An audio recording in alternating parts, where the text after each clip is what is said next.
They're called letters of marque and reprisal. Oh, goodness. I don't know. There it is. We nailed it. And your kids may be enjoying them right now. All right, look. Here's the thing, guys. Yes, it's been a minute since we've done office hours. Yes, maybe I have forgotten how to do a bunch of it. But the important part is that it is go time at 4:30 in the afternoon for our morning huddle, where we're going to take on the Scampocalypse face-to-face. That's right, we're going live to over 2 million subscribers over at youtube.com/scamschool, 1.7 million and climbing over at Modern Rogue, dozens of remaining humans over at LinkedIn, and we're about to find out whether or not we're live right this very minute. Oh my goodness. Hi, Penny, what's up? you're not it's me, even. Tiny Penny. Tiny Penny is my favorite Penny. There she is. There we go. We'll just leave her right there. I'm red dwarf woman. I'm black hole woman because I got a star, but it got really tiny. Yep. Nope. That works. Oh, you know what? I also totally forgot. Woman. Hold on. I also What just dwarf realized that I don't think I've set up the chat room as well. It's been a minute. I went to DEF CON, guys. I gave a big old talk. It was a real big deal. It's a real big talk. It was a real big talk. Actually, I did. It's so hard not to bring in, because I was on the last night attack. Great night, sorry. Yep. I was on the last great night, so it's so hard not to bring in the great night bits now. Well, I mean, that's the thing is you got to remember when you're doing those shows, you're only building sandcastles, and sandcastles are meant to wash away. So here's the question. Am I even live to the right stream? Am I live? Oh, there we go. Bantarat is making comments about Tiny Penny. That means we're doing it right. That means we can explain to everyone. Look at that. We're back in the groove. We got this. Everything is A-okay. All right, guys. If you're new here, here's the thing. About a little over a year ago, I called it. I said, guys, I think there's a bit of a scampocalypse coming for us. I think the bad guys have robots now. I think deception and the battlefield being the human mind is, I don't know, maybe the most important thing that Brian could possibly contribute to in the entire world. So we went to work, started going live every single day. And as always, the first thing we do before we get to the fact that, do you know about this, Penny? Mm-hmm. That the United States government is sanctioning private companies to cyber attack. What? Privateer. This What? is literally. We got privateers? Yes. They're back? Privateers are back. They're back? On the cyber seas. Wow, it's the hit new trend of 2026. Privateers are back in a big way. That's exactly correct. All right, now as always, we have to go to the cognitive gym because a lot of the old timers know that we originally put, I guess this is the story, what put us on the map. Is Scam School, the only show dedicated to social engineering at the bar and on the street, which makes this very program the only show dedicated to social engineering at the bar and on the street. And so now we go back to all the way, back in 2010, September 29th, we're going to watch an episode and then we're going to go forward from here. This is how to switch cards to trick your friends. Here we go. And then we'll get started. This week, a simple game that's totally fair, that strangely you get to win whenever you want. What? That's a good joke. Strangely fair. Oh, okay. Strangely. I can never tell if you're laughing at or with. And Netflix. Go to www.netflix.com. You ever hear of Netflix, Penny? For your No, free never. trial membership.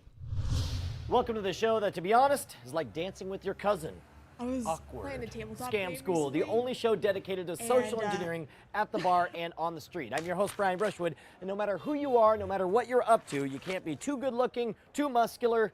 Well, I guess you could be too muscular, but the point is you can't know too many ways to screw your friends with a rigged game. So we are going to play a simple game of switching cards. And we get beer at the end. Free beer. Oh my God, gentlemen. It is so good to see you. I'm Brian, and you are Frank, and I'm James. James. All right, now I got a question for you guys. Would you classify yourselves as competitive? Hell yeah. All right, who's more competitive? I am. No, I'm way more competitive than you, and also way more humble. We're gonna play a little game here. I'm gonna explain the rules, and you guys can play against each other. And then you guys, whoever wins, takes on the Grand Master to play for beer. You like it? Now here, first of all, you notice I went ahead and I set out all the clubs from king to ace. Now I'm gonna do the reverse of all of the diamonds. Now here's the weird thing. We're only going to play moving the diamonds. The clubs will stay exactly where they are. And the diamonds are going to be the ones that you guys can move. So here's the game. You can switch any 2 cards you want during the entire game, all right?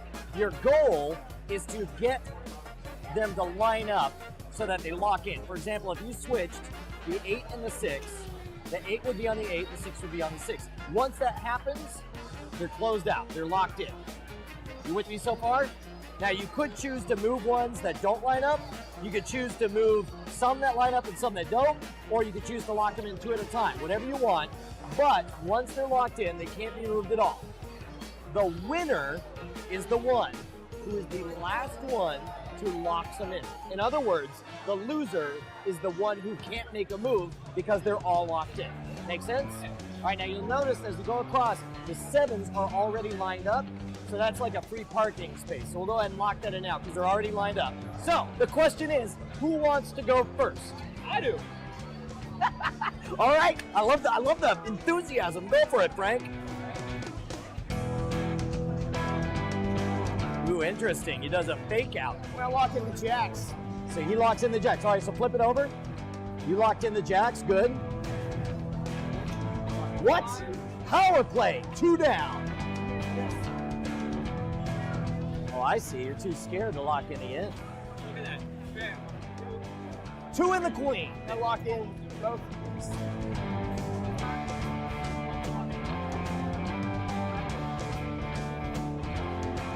Let's see it, boys. You lock in the 3. Ah! And James gets the win.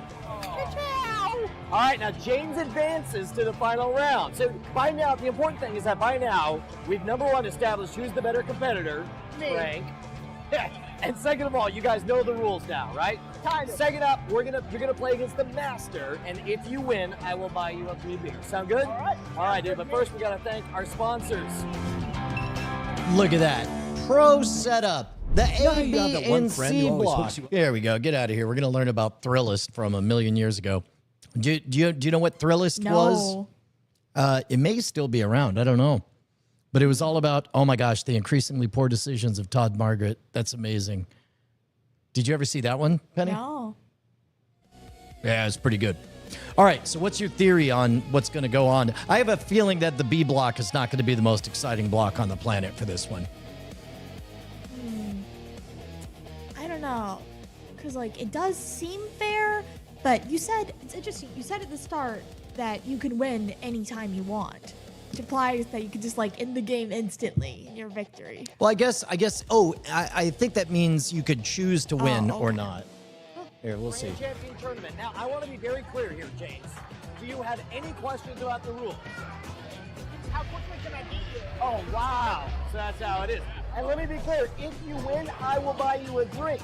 And because you, sir, are the champion to advance from the semifinals to the Grand Master, I'm going to give you the honors, sir. Go for it.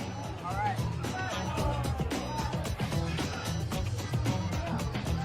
Oh, starting right off with a power play. Allow me to remind you that it was your evasions that got you the win. So I'm going to follow your lead and start with evasions. See how excited they are? They can't wait to see who's going to win. All right. All right. You know what? A boom, another It's evasion. so funny, man, because like the technology was different back in those days, and I'm like, I have notes on the volume level because we're definitely, you don't hear the crowd in the background, but you definitely hear just us shouting and caterwauling. Yeah. Oh, I see. Oh, double. Power play. All right. I'm going to lock in just the 10. Do you smell it coming, James? Yeah, a little bit. Son of a... All right, and that means the victory goes to Brian. Nicely done. Now, here's the thing. You get the game. You understand. You played it firsthand. I'm going to tell you there's a secret way to always, 100% of the time, without fail, always win this game. Always. Yes. No matter what. And I will tell you for the cost of only one beer. Are you in? You in? I'm in. You in? All right, there we go. All right, we're going to do that. But first, we got to thank our sponsors. Yeah. Okay. What's your theory on this one, Penn? Guys. So one of those ones where like you respond to whatever they're doing. There's like an algorithm. Like we saw a dice game like that Yeah. a while ago, right? Yeah. You know, and this is interesting too, because at the time we were making everything assuming that people had watched the episode before, because that's the way you could expect with podcasts. And it's interesting because this is the beginning of like, you shouldn't have that expectation. Everything should be standalone, which means you get closer to like radio story rules where you just have to assume everybody's always coming in at all times and everything has to stand on its own. Anyway. They were advertising the concept of streaming. I know, right? Is that bonkers? Oh my God. This is Insane. the website that tells them that it's my free beers given tutorials that's making Yeah, them G. the James money. B says It's it's what keeps kinda us like NIM. in Yeah, I think business. that's Head on exactly over right. To netflix.com/scamschool. Sponsored by we get credit. Netflix. Oh, get ready to place your bets. Oh, Now, I get sent a lot of ideas for Scam School, and a lot of them I've seen before, but every so often something comes in that blows me away, and that's exactly what happened with this one. Somebody sent this in telling me they learned it at math camp. Yeah, exactly. And in math camp, right? And it's a totally, here's what I love about this game, is it's totally fair, and what you can let all your friends play it all night long, and they'll have all different strategies and theories.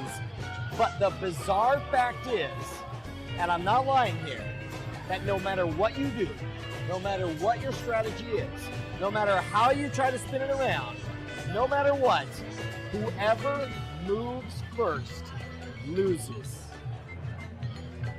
Which is why I get so much satisfaction of people fighting over who gets to go first against each other. And first of all, you can have two different attitudes to it. Either you could just trust Brian, which is probably not a good idea. But if you want to know how it works from a mathematical standpoint, look at it this way. When we set it up, think of it in terms of odds and even. There are 13 pairs, and then we eliminate one. So now we're down to 12 pairs. So no matter how many turns you take to play, I mean, you could theoretically, both of you keep moving the same two back and forth, back and forth, back and forth, and never do it. No matter what, it'll take an even number of moves in order to lock up all 12 cards. As a result, whoever goes first is all the odd numbered moves, so whoever goes second is the even number moves. Just to illustrate how this works, let's play a stupid game where I'm never going to lock any in. I'm going to do nothing but shuffle. Here, I'll go first, so that means I should lose, and I swap those two. Shouts out to that Two And so Unlimited you locked one in. You knockoff. notice that The only one get ready lined for up. this. That's because I was off kilter here. So that forces me to make a move where I have to lock one in, and that brings it back to where you end up winning. Because it always has to end I win on an even number of turns, right? Yes. Any questions about this one? You guys got it down? Dude, you guys are freaking awesome. Thank you so much. Win some money. Use it in good health. First and foremost, I want to give a huge thank you to Ben Wilson for sending this in over email. Second of all, while I love this trick, there is a flaw. When you play over and over again and you're always insisting on going second, people are going to smell something up. So I recommend get all your friends to play against each other. Not only will they learn the rules of the game, but they'll become convinced that one of them is smarter or better than all the rest. Finally, set up an epic challenge where you face off, and whoever was the one you're up against, they get the honors of going first. Use it once, and then you're out. Now, I want to hear about your success stories and failure stories, so post them at the boards at revision3.com/scamschool, where you can see all of our episodes right back to episode 1. If you're doing the Twitter thing, you can follow the show at twitter.com/scamschool, or find out when I am in your hometown doing spontaneous Scam School meetups at twitter.com/schwood. If you want to suggest your favorite bar scam, write me directly at brian@revision3.com, and join us next week because we are going to learn how to rob parking meters using a donut and an 8-ball. That one sounds complicated. Till then, back at the bar.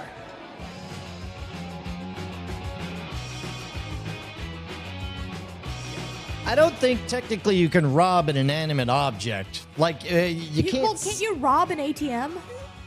I think you could steal, you could break into an ATM, right?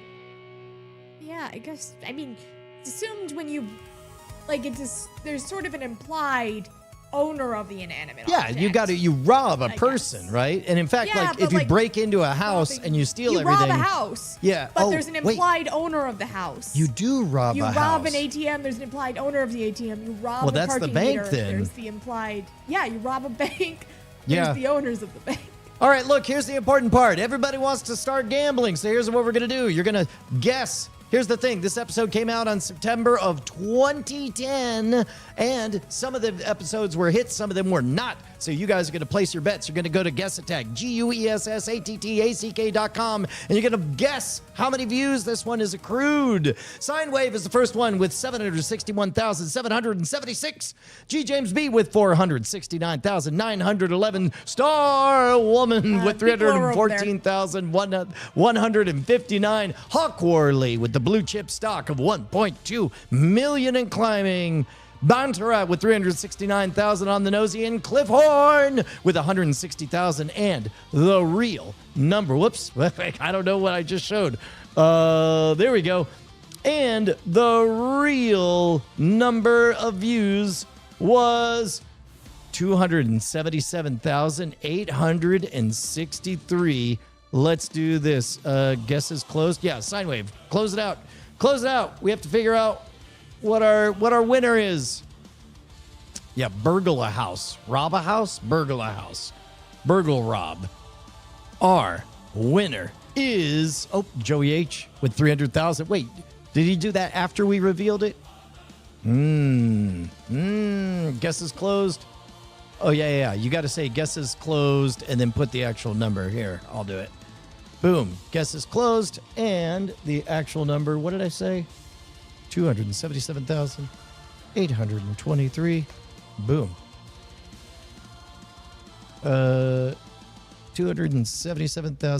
277,823. Boom. There we go. Did we get it? Yeah. All right. I mean, What's that? if that guess came in after I revealed. believe Joey H666. He says, yeah, it says right here. It was while you were reading the Okay. guesses. So he got in just in time, Okay. which means he came by it honestly with 22,177 off from the Second actual target. place. Congratulations. Second place, a silver medal for Star Woman, whoever that is. Whoever that is. Whoever Congratulations, that Star may Woman. be. You've actually won the secret prize. You get $1 million courtesy of Brian Brushwood, whoever Star Woman is.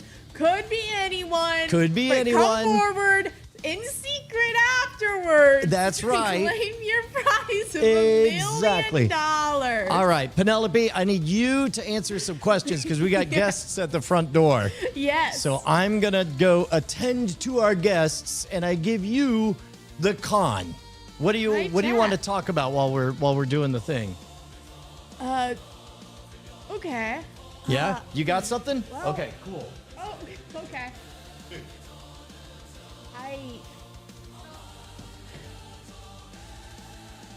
I can't see chat directly.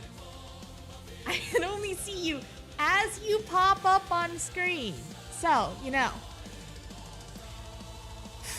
topic of discussion.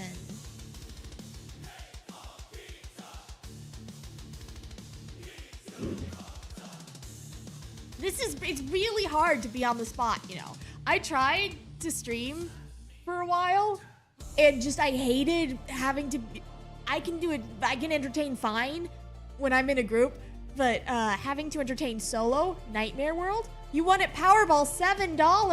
$7, wow. What's up, guys? Hi. Thinking about games to Great Night. Yeah, there was talking about that. They were talking at some point about maybe about. Do you have any ideas for games? They do it, and because they have free reign, I could do something really stupid. I don't know. We'll see when they call upon me to run something. It's gonna be real dumb. Yeah, I did stream for like a little bit where I was playing video games. Nightmare World. It was just the least fun thing imaginable. Oh, finally watched Patrick Hail Mary. It's good. It's a good movie. If I won the lottery, well, if I had infinite money, my house would be like stuck to a science museum / aquarium. It would be just directly, I would just be able to walk from my house out into an awesome aquarium. And it would be public because I'm really cool like that. And I don't want to keep my awesome aquarium to myself and my awesome gym collection. I want the people to appreciate it and to learn science. That's what I do if I won $1 billion in the lottery.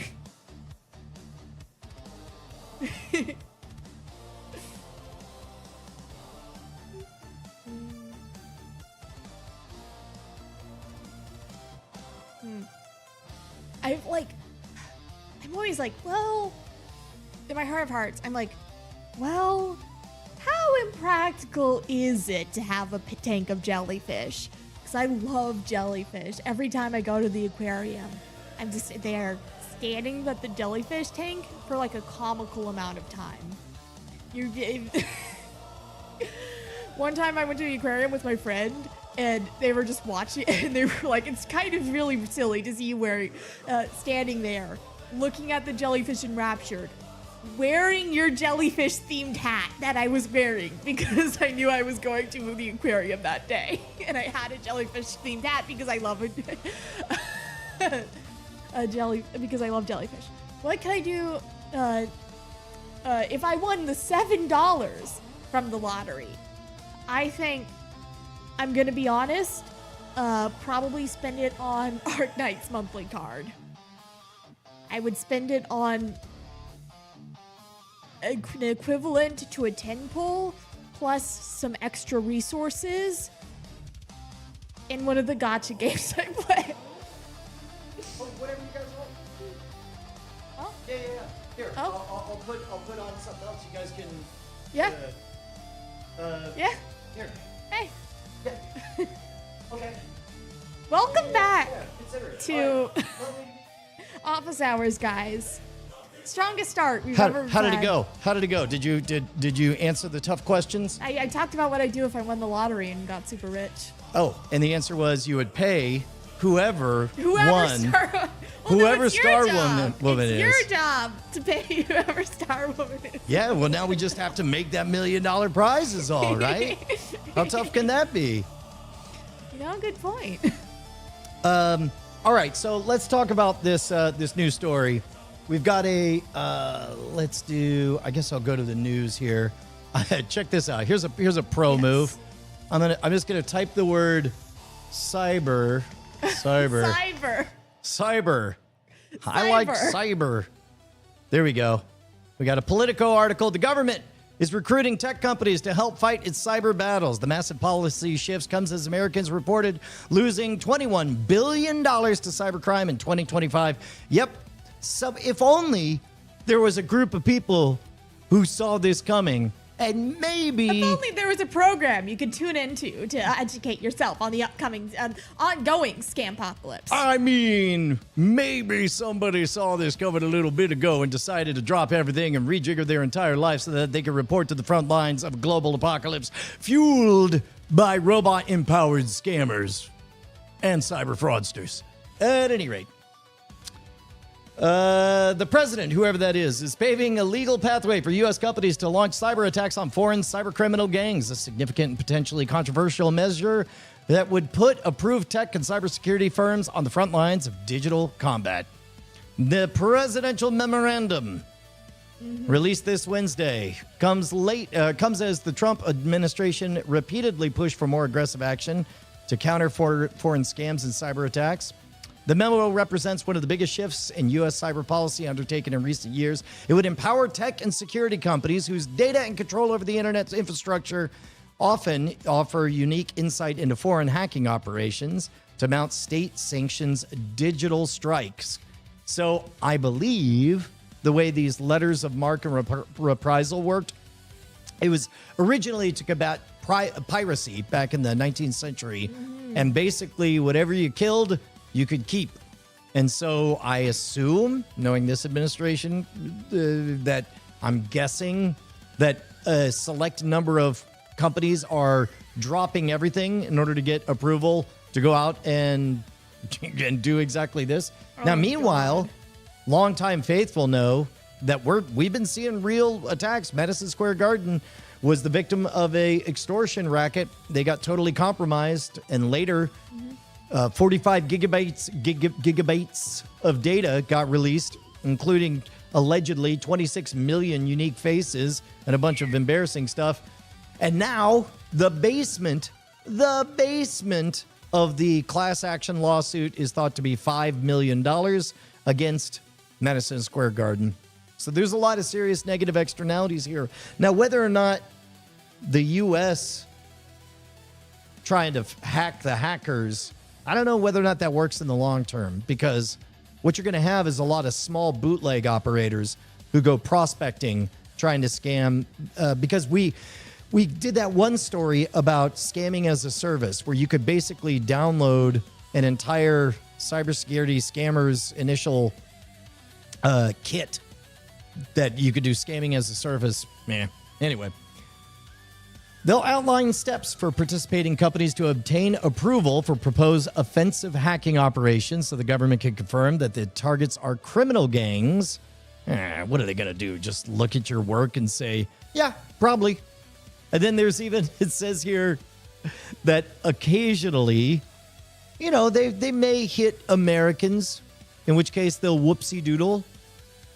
But then again, I don't know what the right answer is, because this part is correct. Adversaries such as Russia, China, and Iran have persistently targeted U.S. critical infrastructure, including water system, ports, telecommunications infrastructure, and multinational crime syndicates have defrauded billions of dollars annually from Americans via complex online schemes. Let the quote stand that Brian Brushwood loves cyber. It is funny. Penny, is there a sexual connotation to cyber in your generation, or is that an old person? What? Yeah. Like, if in the late 90s, if you said to someone, "Wanna cyber," it exclusively. No, that exclusively referred to like e-sex. Yeah. No, they call it e-sex. That today I learned. Language continues to be an evolving ecosystem. It's almost as though language is telepathy, lossy telepathy. Dude, I just realized. But no, cyber today has connotations of like cyberpunk. Always putting cyberpunk, and specifically the way in cyberpunk we'll do like, oh, it's the cyber noun. Yeah. Well, the shouts out to Modern Jester joining us in the chat. Good to see you. There was somebody at one of these conferences. I was a little bit taken aback at the way people would casually say, well, it's only a year ago I got into cyber. I was like, anyway. More broadly, it's not always easy for digital investigators to determine who's responsible for a given cyber attack or who different computer networks belong to. Another risk the memo contemplates. I don't know if you've noticed, Penny, but this administration has a little bit of, shooting from the hip. A little talk first, figure out details later to it. Mm-hmm. Companies that accidentally carry out operations targeting a U.S. citizen or network will be required to immediately pause the operation and notify the U.S. government, the memo states. It does not appear to preclude activities that are deliberately directed at a U.S. person, so long as they receive, quote, any necessary authorization. Penny, these incentives here, they will be required if they discover that they're carrying out operations against a U.S. citizen or network. And the incentive is to immediately pause the operation. What do those incentives imply? How do you think that? What are some of the? We just didn't know. We had no idea. How are we supposed to know? I think that we're definitely seeing a situation in which the incentives would be to definitely not know that it's a U.S. person. And if you're dangerously close to knowing, make sure you get unclose to knowing. Yep. Maybe take a few steps back so things look blurrier. Yeah, that's right. You're like, oh, hold on, we got to back up, and then delete those files. I would imagine. In recent years, some House members have debated the idea of issuing letters of marque to private companies to carry out cyber attacks on behalf of the U.S. government, similar to the U.S. Navy, authorizing private ships to disrupt British shipping during the War of 1812. As part of a more assertive cyber posture, Trump has turned to U.S. Cyber Command to mount digital attacks in tandem with U.S. military operations. Well, that makes sense if you're at war, which I guess we are. The same month, the White House called on the private sector to broadly help it disrupt foreign adversaries. And. So what do we think, Penny? Do you want to sign up and become a privateer? It sounds...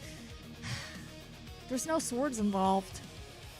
Well, I mean... You type on your keyboard and you kind of mash your head against the wall until something happens. We could challenge people to sword fights.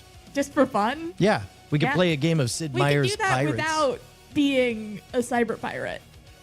Cyber pirate. Well, when you say it that way, it does sound kind of cool. Yeah. Right? Yes. Hey, man, if you guys have an idea for a story for us to cover on office hours... Oh, that's weird. That's not right. That's not it. Office Alley. Yay. Here we go. Oh, look at this. We got a lot of these that were added a long time ago. We have missed the whole car fiasco. Do you know about this? Karr? No, but I'm looking at that. Yeah. No, this is a real thing. Check this out. This is On bonkers. this homemade Android app, I'm about to hack all of these cars.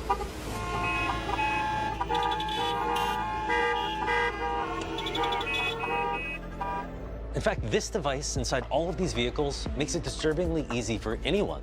Carjack them, paralyze them, trigger chaotic effects like I just did, or even silently steal a car and drive it away. And the wildest part is that I kind of love this style of production. It looks very hacking the system-y. It's very this classic. hidden hackable device is installed in Very millions classic of TV. cars across America. Yeah. And about half of Which, those by the way, vehicles, the owners has a certain charm to it now. Yeah. it's even in there. Because at least those are real humans. They're everywhere. acting. They will be inside your car right now. I'm Andy Greenberg. I investigate the strange, dark, and subversive sides of technology for Wired. This is HackLab, the hidden hackable device that lets me steal your car. That's crazy. To learn about this new car hacking technique, I traveled to Are the we just University watching of the whole video, California Dad? in San Diego. Well, I to just meet with wanted the to kind of security get, I mean, researcher yeah, who you're right. At this point, Yeah, we're just like we saw the bootlegging. intro. I think. Okay. Aaron's team estimates that more than 2 million cars nationwide Anyway, technical reasons do things. have the car system installed. They got that number by studying data from Wiggle, a crowdsourced app where users known as Wigglers compete to log So in this case, like anything that can be solved with brute force attacks is about to be solved by brute force attacks, which is disturbing. Yep. Yeah. I'm against the attacks. I don't know how I am on the technology. There might be a swordfish. Brian Brushwood is against attacks. You heard it here first, folks. Yeah, you got it. You got it. All right. So Mark Rober did a thing that's going to be too big. I ain't going to bootleg that. Minimalist AI note device. This is pretty cool. Yep. Here we go. This is something that I would love to do, some of these builds, because nowadays, underpowered, light-powered gizmos used to be the purview only of engineers. Like maybe you could buy the doodads, but then you had to know how to code and script stuff. But nowadays, you could just literally, you could buy the e-ink display. You could buy the ESP low power processor. You could just plug in the battery pack for it and everything's modular. And the one part that made it kind of undoable to the everyman before was the coding part. But nowadays, everybody's a wizard and you could build this out. Would that be fun to build a little independent note? Instructions are available on my Ko-Fi. This is, I built a minimalist AI The note first thing device. I Here, worked I'll on post was this the case. over The in board the already comes with its own chat. enclosure, but I really didn't like the shape of it. Oh, no. It felt too boxy, and you could only Seems like use one of very those specific battery sizes. And after the tiny e-reader things project, that are I going to also become like a noticed that cute people little really enjoy accessible customizing project for and kids in the modifying these future. kinds of devices. It really So does, this time I right? wanted to make something that's easy To print, be honest, like easy we to did the customize, episode where and we requires were, the number one comments that we got on the 201 kit were about how people were lamenting that nowadays everything is all prepackaged and you can't just riff and make stuff up again. But now it's science fact. We could do the 3D printing of all that stuff on there. But this guy, it's a neat little thing. I think it had all a wake recordings word. one after another, Whisper transcribes them, and then the text files get stored directly back onto the SD card. So now every note exists both as an audio recording and as readable text. And the really exciting thing about this is that it opens the door for way more features later on. Because now Yeah. the device already has an AI connection built into it. ESP32. So future versions Anyway, shouts out to Paulasia. I mean, I think the thing that the product commercially that fills that sort of modular role, the exploratory role nowadays is the mechanical Lego stuff.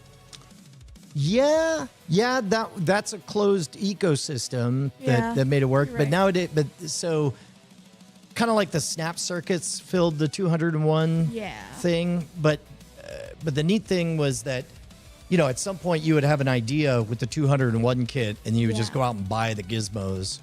Like that's definitely how I was able to create the original wireless audio and video control system for the Stage Magic show. Yeah. Yeah, that seems like kind of out of reach nowadays, especially because Radio Shack doesn't even exist. Yeah. All right. Next up, what else we got? Doing a lightning round. Yeah, I think we are. Let's see. Oh, lawyer busted for using AI in legal briefs. Quote, I didn't know AI could hallucinate. Yeah? Who's left that doesn't know that? Who doesn't know that at this point? Yeah. 4 lawyers after catching both sides? Whoops. Whoops. Let's see. Who says these AI bots have to look human? New robot prioritizes utility over humanity. Meet Eno. Oh, what's going on here? I Oh, think. What do you think the that shape is? the optimal form for a robot is a big old dinosaur. That's still so human. Well, hold on. I kind of want to see like all hands. It walks on its hands. Like crabs. I want to see the dinosaur. I have no ulterior motive. for Wait a thinking minute. Dinosaurs Oh. are optimal. Yeah, so on wheels. Dinosaurs could be on wheels. I don't care. Yeah. Yeah. Would you want to like a crab-like walking around with 6 hands? I mean, that'd be more cool than just a human, but I think it would be cooler if it was like a big reptile and it went rah. Yeah. Oh, Cliff Horn wants to know any update on your flick button for presentations. I need to know if the shoe clip works. It totally does. And in fact, maybe I'll go live tomorrow because I just had to replace my laptop. I guess we could talk about this. At DEF CON, I was able to get the whole thing set up. In fact, let me see if I got here. It's Tiny Penny. She's back. Okay, open this, jump over here, content. Here we go. Here we go. You could kind of see me using it in a little bit of this. This is, oh no. There we go. There we go. You can see them on there, but now I was able to get clips that work on the shoes. And in fact, guess what? I'm going to be, how many of you guys are near Daytona Beach? I'm going to be at Daytona Beach at Embry-Riddle University doing the full Bizarre Magic stage show. It's been a minute since I've done that. Oh, wow. Yeah. Actually, half of it. I'm going to do it in 45 minutes along with Dan Martin. Daniel Martin, who has, by the way, hold on, let's do this. Check this out. There we go. Dan Martin has a. Well, these are look at these Amazon things. Wow. Dan Martin, what was it? Awestruck. There we go. What? Huh. Wait, where is it? Where is Dan Martin? He should be in the... Oh, I'm not logged in. Interesting. Where's Amazon Prime? Awestruck Dan Martin Prime. Anyway, Daniel Martin has a oh, you know what? I bet it's not visible unless I log in. Oh, well. Anyway, Daniel Martin has a TV special, and it's available on Amazon Prime. And it's good. It's a good, polished performance of his stage show, which we'll be doing at Embry-Riddle Aeronautical University. If you want to come out and do a meetup, this is another thing. I'm getting back to doing meetups. So if you're anywhere in Daytona Beach, then hit me up, brian@schwood.com. BRIAN@schwood.com. Daytona Beach like a good beach? I think it is. Let me see. It's better than, it's not like the ones at Daytona Beach. Yeah, look at that. Ooh. That's a solid beach, Yeah, it looks pretty decent. right? Yeah. It's Destin-like, I guess. Like, it's got white sand. It does not have visible a whole bunch of seaweed everywhere, so. That's true. That is true. All right, next up, plowing through all of the old ones. The FBI, here we go, built a mini city to simulate mass-scale cyber attacks and train field agents. Let's see. Wait, this looks so like one of those kid cities. Oh, wow. Well, okay, so they built, that's wild, because I know they have an entire city, little town, where they model and do actual raids and stuff, but I guess the type of places that you're raiding for, Huntsville, the type of places you're raiding for cyber attacks are going to be different. Yeah. Crazy. The level of detail that it's down to is like fascinating. They take that super serious. Like, I think I'm allowed to say all that. After the Pulse nightclub shooting, they built a Pulse nightclub. I think they gave it a generic term, and they drill on exactly that, because it's like that terrible thing will never happen again, because we're going to drill on that exact deal. They built the entire thing, full systems, SOP that hackers can do real attacks. Wow. That's crazy, sign. Oh, SOP. So, skimmers at gas stations, the whole 9 yards. Yeah. That's crazy. That's a good one. Good job, Sign. By the way, shouts out to Sign for making the Office Hours doc. If you guys want to suggest your stories, just head on over to officehours.themodernrogue.com. And then, here we go. The millions of songs mashed into AI-generated music. They're all there. Oh, now that's an ad. Well, shoot, I don't have the Atlantic. Anyway, I'm sure it's a good story. I thought it was standard operating procedure as well, G. James B. Shoot, I have to get a subscription to the Atlantic. Do you guys, hey, chat, as the kids say. Wait, I don't know why I'm adding like a layer of detached irony. I'm unironically talking to chat. Chat, do you guys have subscriptions to a bunch of accounts? I would love to know that. If there's a best process on there. All right, Penny, are we going to go live in the mornings more often? How often are we doing this? Yeah?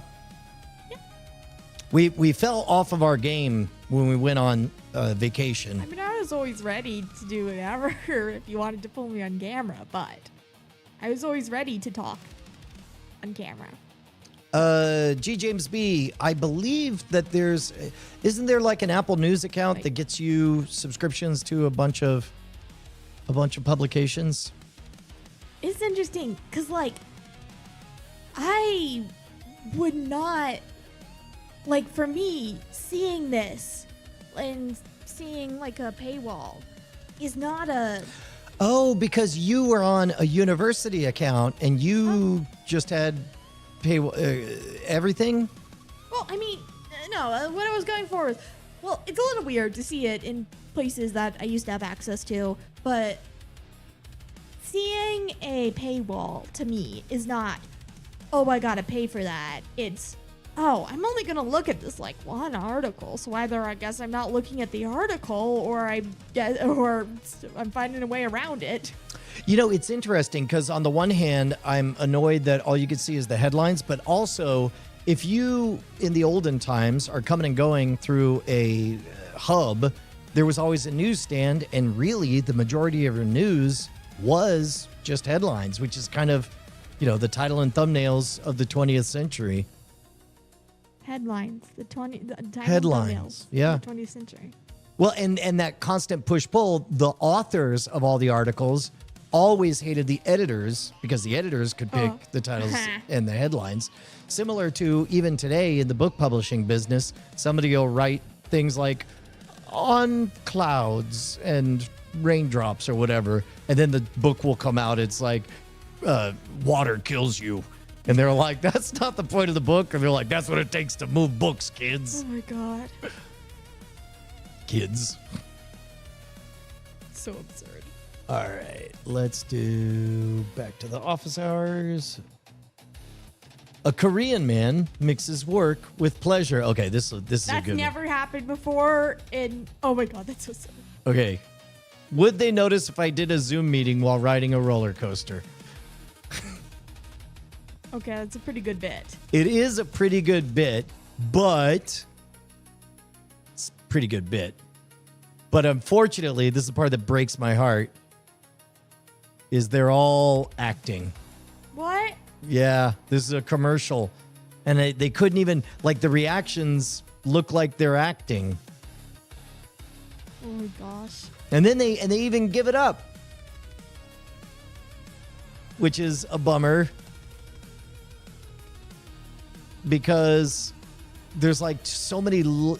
They ran this as an ad. How far would it be to do the prank for real? I know. That's what I'm saying. Like, get the shot, get it for reals. But instead, you could tell that they see, like, those don't look real. Those reactions, you can tell. It turns out there are people who can act so well you can't tell, but those are the people who win Oscars. Not Everyone reward else is not good. commercials for- And then plus they show this over here. Acting. Too much. But it's a good idea. Like, Good idea. The dude definitely actually rode. was on that roller coaster. Yeah. So that part's pretty good. Yeah. 10 out of 10. John Schneider, 931, says, I haven't done it yet, but I heard you could buy an LA library card from anywhere in the country and get all the subscription content for cheap through them. Ooh, library card. Well, we could do that legitimately here in Austin. Do we want to go get a library I card? mean, does the Austin Library offer that? I'm sure. Also, are we in Austin? Are we citizens of I Austin? mean, I guess Dripping Springs.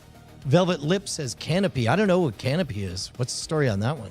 Is that like a new meaning to green card? What is Canopy? K-A-N-O-P-Y. Oh, look at that. You know, we almost certainly have talked about this on Cord Killers at some point. Well, this is great.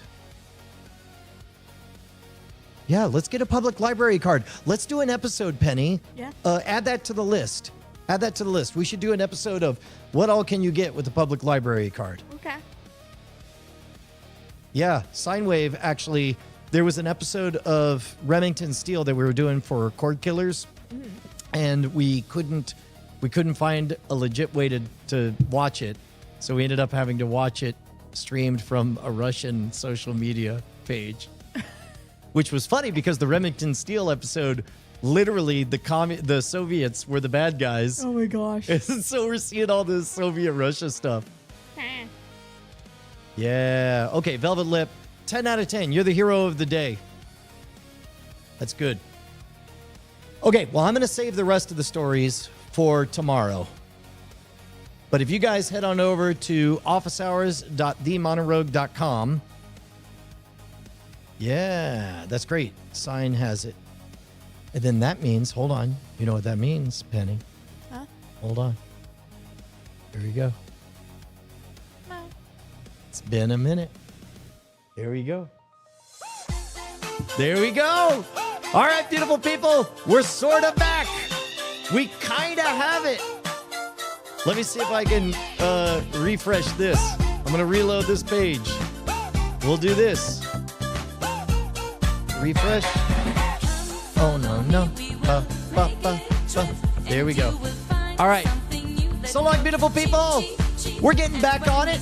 We're getting back in the groove. We kind of have this. Love you.